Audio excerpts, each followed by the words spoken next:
you're also saying everyone has intuition. So if you're saying I like the word intuitive, right? If someone hears that, they okay, and you're saying follow your intuition, does that work? Well, it does. The problem is a lot of people had such tough upbringings that they don't trust people, which means they don't trust themselves, which means they don't have intuition. Fear eliminates everything. Cece, if you want to talk about something I'm scared of, it's fear. When I see somebody pushing fear, from a politician to a parent to a business leader to a head coach to a manager to an influencer to an overprotecting mom, to the news, to social media posts, everything that I see that's trying to scare people, I know is poison to humans. People are scared about shit that the math doesn't make sense.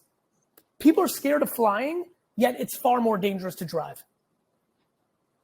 People are scared of sharks. Meanwhile, it's like you're in more trouble when you're taking a bath than like getting bit by a shark, right? So I hate fear because it cripples people. Parents make kids do all sorts of shit out of fear when that means they're instilling fear into that kid, and that kid's gonna be insecure in life. I hate fear, and I'm empathetic to people who don't trust their instincts because their instincts are based on fear because that's how they were raised. That is, you have given me a word. Can the church say amen and pass the offering plate, Gary? Because the reason why I'm saying that is when I decided to leave ESPN, I told no one because I didn't want them to put their fears on me. I love you for that. I didn't want them to tell me that was that's so smart. That's so smart. Can I let me tell you what's weird about me. I'm a little bit the reverse. I love the booing. I love that talk. Yeah, I'm a little bit weird. You're Jordan. Go ahead. I'm such a big Knicks fan that I hate being compared to Michael Jordan. But I do have to tell you, when I am absolutely built on getting people to tell me I'm going to lose or I'm wrong. I love it. There's nothing, and I mean absolutely nothing, that's more exciting to me than to prove someone wrong. It's delicious. I mean, if I was an athlete, it keeps happening to the Knicks because it's the Garden. Like when Trae Young's doing what he's doing, I'm like, I know what that guy's doing. I would be doing that. I feed off that. It makes me better. It makes me stronger. And so it's funny. I very much love you for doing that because I think that's a great move that humans should do more. On the flip side, if you're lucky to have my gear, you almost relish in it. I love when I started talking NFTs earlier this year, the community there, outside people are like, Gary, what the fuck? Like, is this going to be like a pump and dump, come in and make some quick like, I love that because I know I'm going to dominate it. I love that feeling. I love when people made fun of me when I started an ad agency coming from wine that I would never win, and I stuck it to them. I'm driven by that competition for sure. Well, I like it, but I don't like it to my face. In my mind, I know it's being said, and I know you're saying it, and in my mind, I'm quietly like, "Well, you watch and see, motherfucker." But you don't take it with the anger that I take it. You take it with the challenge. Got it. See you next time. I take it with personally angry, and then I'm like, revenge, as opposed to turning into something more healthy. I am too empathetic that people always give advice based on their perspective. So parents are always going to tell kids to take the safe road because they're scared for their kids to fail, mainly because half of those parents worry about what other people say. Parents give kids advice for their own kids based on making sure their neighbor or their sister or their own mother doesn't say your kid sucks. And I'm like, I don't give a shit about what anybody else says to me. Like, I don't care about the opinions of anybody on earth, not because I'm so cool or like I'm so tough. It's because it has actually no impact on my life. This is not about bravado or delusion or trying to play a part. It's that nobody's opinion actually has any impact on your life.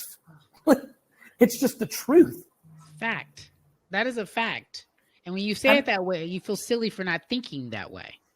That's right. That's what I love about how lucky I got with my communication style. I feel like what I just said on some real shit literally just changed one. Like, I feel like 84 people of the tens of thousands or hundreds of thousands that eventually will listen to this, 84 people were just hit by a truck. One of those 84 is actually going to forever change their life. That's what motivates me to do shit like this. Wow. Because it's 100. Like, why?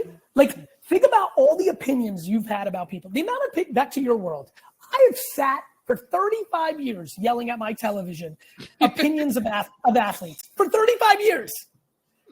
Not one of those moments or tweets or yelling at the TV actually had anything to do on the impact of Patrick Ewing, John Starks, Scottie Pippen, Dan Marino, Tom Brady, Boomer Esiason. Not one human was affected.